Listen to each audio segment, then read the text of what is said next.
Faksi-faksi politik dan militer Palestina dilaporkan akan bersatu membentuk Angkatan Bersenjata Palestina. Rencana ini diungkap dalam sebuah pernyataan bersama pada Jumat 1 Maret 2024. Mulai dari kelompok militan Hamas, Fatah, PIJ, PFLP dan faksi lainnya akan menyatukan kekuatannya untuk melawan agresi Israel dan mendorong militer Zionis mundur dari jalur Gaza. Mereka mengatakan semua kekuatan dan faksi Palestina akan terus berupaya untuk persatuan nasional yang komprehensif. Anadolu Agency melaporkan faksi-faksi Palestina sepakat untuk melanjutkan putaran dialog mendatang terkait bersatunya semua kekuatan Palestina ini. Mereka akan bersatu dalam kerangka Organisasi Pembebasan Palestina, satu-satunya perwakilan sah rakyat Palestina.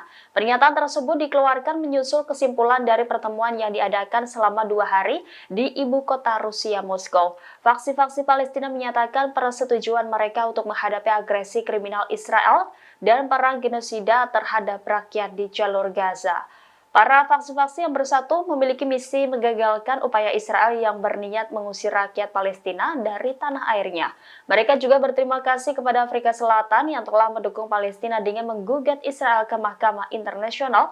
Menurut mereka, atas dukungan Afrika Selatan, faksi-faksi lebih semangat dan konstruktif terkait agresi Zionis di Palestina. Download Tribun X sekarang. Menghadirkan lokal menjadi Indonesia.